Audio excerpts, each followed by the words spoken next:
Hi, it's Paul from howtoplaybass.com here with another in my series of lessons looking at easy songs for beginners to pick up and play. Today we're going to be looking at I Shot the Sheriff, tune made famous by Bob Marley and also quite well-known version by Eric Clapton. Now this is a good tune to learn. It's often played at jams and stuff. It's quite straightforward. There's only 3 sections and then those sections just follow each other and play round and round until the song's finished.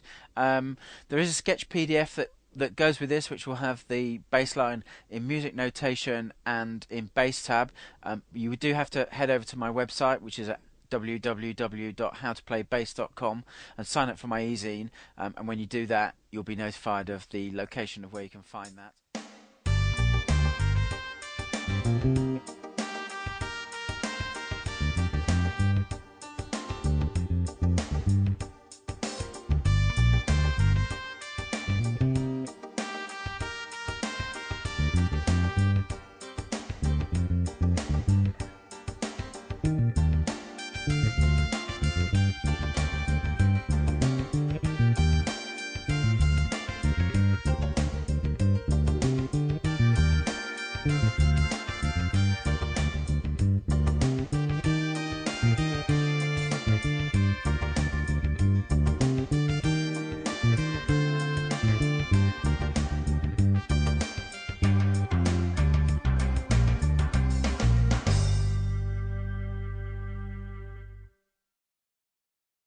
Okay, the chorus part of the tune features a 4-bar pattern that's played twice. I'll play the pattern through once with the metronome.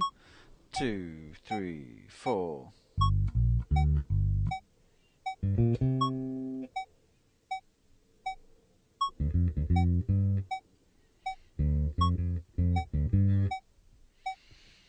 Okay, so what we're doing there, the first 4 notes, basically, if you know anything about arpeggios, so it's pretty much a G minor arpeggio. If you don't worry. The notes are G, which is the 3rd fret of the E string, B flat, which is the 6th fret of the E string, D, which is the 5th fret of the A string, and then back to G, which is the 3rd fret of the E string. Okay, and that little run there is G, which is the 5th fret of the D string, B flat, which is the 3rd fret of the G string, and C, which is the 5th fret of the G string. Okay, the first bar of that pattern is this, and those notes are open D, F, 3rd fret of the D string, open D again, F, 3rd fret of the G string, and G, which is 5th fret of the D string, and that second bar was an open D string, and then F, so 3 times on the F, and then the open D string, and then G, which is the 5th fret of the E string. So I'll play the whole of the 4-bar pattern again really slowly.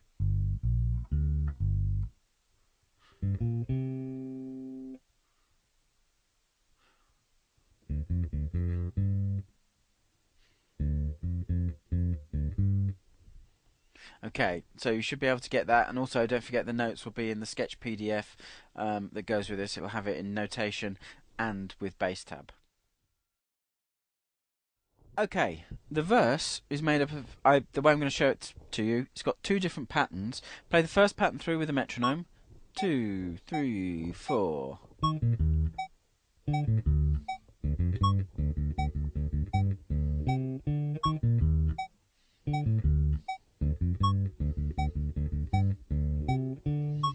Okay, the way that's broken down starts off with 2 patterns that are the same, but they're a semitone different. The first one starts on E flat, the 8th fret of the G string. Then it's got B flat, which is the 8th fret of the D string. And then E flat, which is the 6th fret of the A string. And then that pattern shifts down half a semitone, and it goes to D, which is the 7th fret of the G string, A, 7th fret of the D string, and D, which is the 5th fret of the A string. The The other thing to notice there is you could play it by kind of barring and using the same finger for the top two notes. I find that's a bit, especially, it's not so bad when you're playing in that direction, but playing in this direction, it's a bit clumsy. So I prefer to bring a finger over to play it like that. So you're kind of stepping out of the one finger per fret rule for that, but there's a good reason why. The second half of the pattern is this.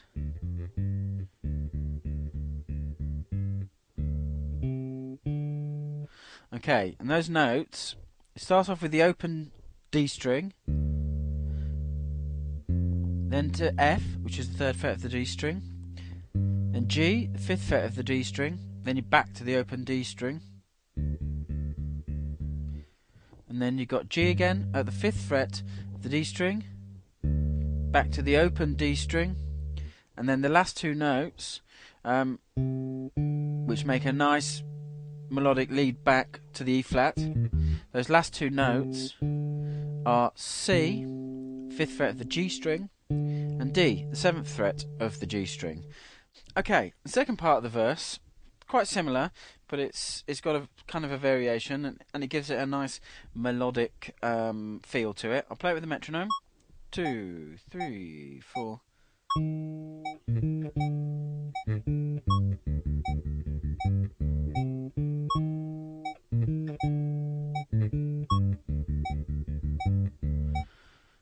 Okay, so you can hear the second half of that pattern is identical to what I've already showed you. The difference is the first half. So instead of going, we're going. So all we're doing is we start from the root note and holding that. First one in this case is E flat at the 8th fret of the G string. And then we go into the B flat, the 8th fret of the D string. Back to the E flat, 8th fret of the G string. And then down to the D, which is 7th fret of the G string, then down to A, which is 7th fret of the D string, and back to D, which is the 7th fret of the G string again. So it's and then that pattern again. Okay, so you put that in at the last couple of times through the verse, and it gives you a nice melodic variation there, which sounds pretty good. Okay, the riff section of the tune, every time this comes around, nearly every instrument plays it. Basically, it's every instrument bar the drums. So it's something that you've really got to get nailed, you've really got to get right, because if you make a mistake, it will stand out like a sore thumb. So in tunes, whenever you've got a section like this, I always advise that you practice this the most. So you've got, if nothing else, you've got this section of the tune absolutely rock solid. I'll just play it with the metronome. 2, 3, 4.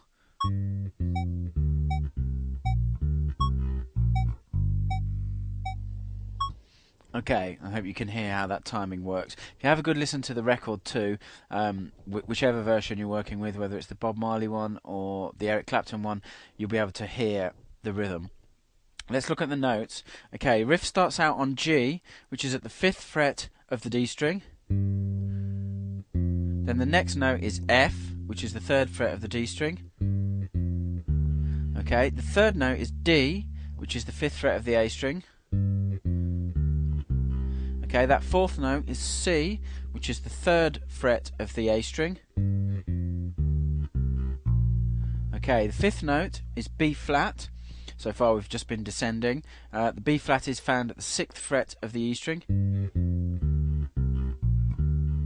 Okay, now we've gone back up to D for the 6th note, which is the 5th fret of the A string.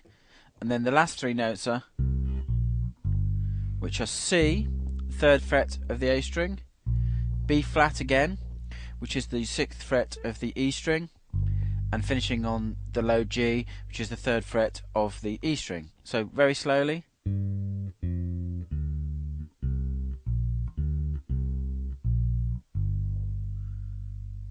Okay, that's the riff.